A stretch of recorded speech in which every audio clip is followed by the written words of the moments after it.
Perkenalkan, nama saya Deborah Kantung, NIM 1870469, mahasiswa semester 7 Program Studi Ilmu Kesehatan Masyarakat Universitas Negeri Manado. Dan saat ini saya akan menjelaskan beberapa poin dari mata kuliah metode riset. Dan kita masuk pada poin yang pertama mengenai konsep penyakit dan hipotesis epidemiologi. Konsep penyakit di dalamnya terdapat yang pertama pejamu atau host. Dalam host atau pejamu ada keturunan, umur, daya tahan, seks, ras, status perkawinan, pekerjaan, dan status sosial ekonomi. Yang kedua, bibit penyakit atau agent. Di dalamnya ada benda biotis dan abiotis.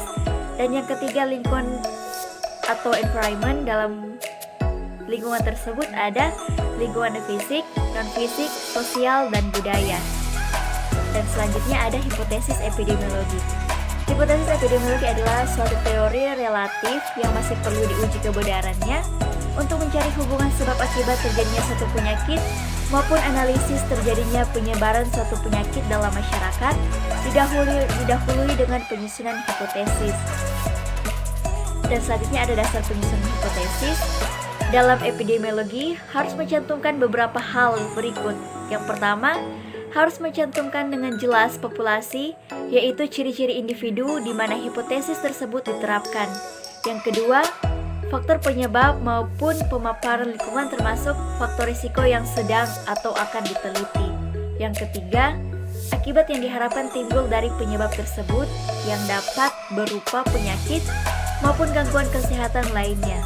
Dan yang keempat, hubungan antara besarnya dosis suatu pemaparan dengan responnya, yaitu besarnya unsur penyebab kualitatif maupun kuantitatif yang cukup untuk menimbulkan kejadian penyakit atau gangguan kesehatan yang diharapkan terjadi. Dan yang kelima, hubungan antara waktu dengan terjadinya respon tersebut, yaitu waktu yang dibutuhkan antara terjadinya pemaparan suatu faktor penyebab dengan timbulnya kejadian suatu penyakit atau masalah kesehatan.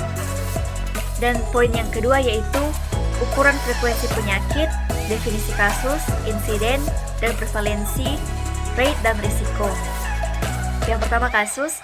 Kasus adalah keadaan yang sebenarnya dari suatu urusan atau perkara, keadaan atau kondisi khusus yang berhubungan dengan seseorang atau suatu hal soal perkara. Yang kedua insiden. Dalam epidemiologi adalah jumlah kasus baru dari satu penyakit.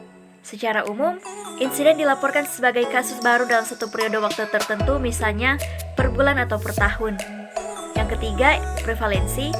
Prevalensi adalah proporsi orang yang berpenyakit dari suatu populasi pada titik waktu atau periode waktu. Yang keempat, rate. Nah, rate adalah perbandingan antara suatu kejadian dengan jumlah penduduk yang mempunyai risiko kejadian tersebut menyangkut interval waktu tertentu, mengetahui risiko atau terkena masalah kesehatan yang dihadapi. Dan yang kelima yaitu risiko adalah bahaya, akibat, atau konsekuensi yang dapat terjadi akibat sebuah proses yang sedang berlangsung atau kejadian yang akan datang. Selanjutnya kita akan membahas mengenai poin yang ketiga, itu ukuran asosiasi, odds rate, dan risk ratio, perbedaan risk dan ratio dan risiko yang disebabkan oleh populasi. Odds suatu kejadian, rasio probabilitas bahwa kejadian terjadi saja terhadap probabilitas kejadian tidak terjadi dengan rumus O suatu faktor sama dengan P per 1 kurang P, di mana P sama dengan probabilitas suatu kejadian terjadi, 1 kurang P sama dengan probabilitas suatu kejadian tidak terjadi. Selanjutnya rate difference adalah perbedaan incidence rate atau incidence density antara kelompok terpapar dengan kelompok tidak terpapar. Dan rumus rate difference sama dengan id exposure plus kurang id exposure negatif, di mana id exposure positif sama dengan incidence density di dalam kelompok terpapar, dan id exposure negatif sama dengan incidence density di dalam kelompok tidak terpapar. Selanjutnya ada risk ratio. Risk ratio atau disebut juga relative risk merupakan rasio dari risiko untuk terjadinya penyakit pada kelompok terpapar dibandingkan kelompok tidak terpapar. Murty 1997 mendefinisikan risiko relatif sebagai ukuran yang dapat menunjukkan berapa kali risiko untuk mengalami penyakit pada populasi terpapar relatif dibandingkan dengan populasi tidak terpapar. Dan selanjutnya, perbedaan rate dan risk. Rate merupakan konsep yang lebih kompleks dibandingkan proporsi dan rasio. Rate yang sesungguhnya merupakan kemampuan berubah suatu kuantitas bila terjadi perubahan pada kuantitas lain. Selanjutnya, kuantitas lain digunakan sebagai patokan ini biasanya adalah kuantitas waktu. Selanjutnya, bentuk ukuran ini sering dicampur adukan penggunaannya dengan proporsi. Dan risk merupakan peluang seorang anggota populasi untuk mengalami suatu penyakit atau masalah kesehatan di dalam periode tertentu. Yang kedua, ukuran ini berkenaan dengan kejadian penyakit pertama kali. Dan yang terakhir, incidence risk adalah nilai probabilitas yang memenuhi kriteria. Dan ada risiko. Jika risiko relatif kurang dari 1, proporsi potensi kasus baru yang akan terjadi jika paparan tidak ada, dan proporsi kasus potensial dicegah oleh paparan dengan rumus PF sama dengan turn exposed kurang exposed per turn exposed sama dengan 1 kurang RR. Dan selanjutnya kita akan membahas mengenai poin design study, ekologis, cross-sectional, kontrol kasus, cohort, intervensi, dan community base. Yang pertama ada studi ekologis atau korelasional. Studi ekologis adalah merupakan studi yang menggunakan dari seluruh populasi untuk membandingkan yang pertama frekuensi penyakit pada kelompok-kelompok yang berada di suatu populasi pada suatu periode yang sama, dan yang kedua frekuensi dari kelompok-kelompok yang sama pada periode yang berbeda. Dan desain studi selanjutnya adalah cross-sectional. Nah, cross-sectional ini merupakan studi epidemiologi yang mempelajari prevalensi, distribusi maupun hubungan penyakit dan paparan dengan mengamati status paparan, penyakit atau outcome lain secara serentak pada individu-individu dari suatu populasi pada suatu saat. Dan desain studi yang ketiga itu kasus kontrol, yaitu studi yang mempelajari hubungan antara paparan dan penyakit dengan membandingkan kelompok kasus dan kontrol berdasarkan paparannya. Yang pertama retrospektif, yaitu melihat ke belakang. Dan selanjutnya ada dari penyakit dicari kemungkinan-kemungkinan yang menjadi penyebab. Selanjutnya desain studi cohort. Studi ini adalah studi yang mempelajari hubungan antara paparan dan penyakit dengan membandingkan kelompok terpapar dan tidak terpapar berdasarkan status penyakit. Yang pertama, penelitian berlangsung ke waktu yang akan datang. Yang kedua, subjek penelitian bebas dari penyakit yang akan diteliti. Yang ketiga, peneliti mengamati dan mencatat paparan dan penyakit.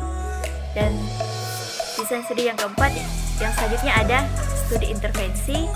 Studi intervensi merupakan studi eksperimental membandingkan data dari sekelompok manusia atau objek yang dengan sengaja diberikan tindakan atau intervensi tertentu dengan kelompok lain yang sama tetapi tidak dilakukan intervensi apapun. Studi ini termasuk penelitian epidemiologi analitik. Dan nama lain studi eksperimental adalah studi intervensi, yang hampir mirip dengan studi cohort. Perbedaan studi cohort dengan studi intervensi terletak pada perlakuan intervensi status exposure pada subjek-subjek yang akan diteliti. Dan penelitian eksperimental dalam epidemiologi pada umumnya hanya menerapkan jenis intervensi yang bersifat preventif, promotif, dan terapeutik.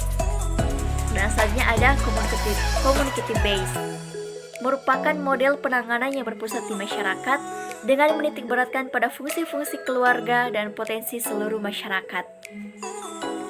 Dan selanjutnya kita akan membahas mengenai poin bias, pengganggu atau confounding, dan efek modifikasi. Dan yang pertama adalah bias. Nah, bias adalah kesalahan sistematis dalam memilih subjek penelitian atau mengumpulkan data yang menyebabkan taksiran yang salah tentang hubungan antara paparan dan risiko mengalami penyakit atau efek intervensi terhadap variabel hasil, terletak pada ketiadaan validitas internal, bukan validitas eksternal. Dan yang kedua adalah confounding atau pengganggu. Nah, confounding adalah sesuatu yang dapat mempengaruhi hasil pengamatan hubungan secara keseluruhan maupun sebagian yang dapat mempengaruhi hasil dari studi yang sedang dipelajari. Confounding atau pengganggu muncul ketika efek dari dua exposure terkait belum dipisahkan, sehingga dalam interpretasi, efek yang dipengaruhi oleh suatu variabel dapat dipengaruhi juga dengan variabel-variabel lain. dampak dari adanya pengaruh confounding ini adalah bahwa estimasi hubungan tidak sama dengan efek sebenarnya.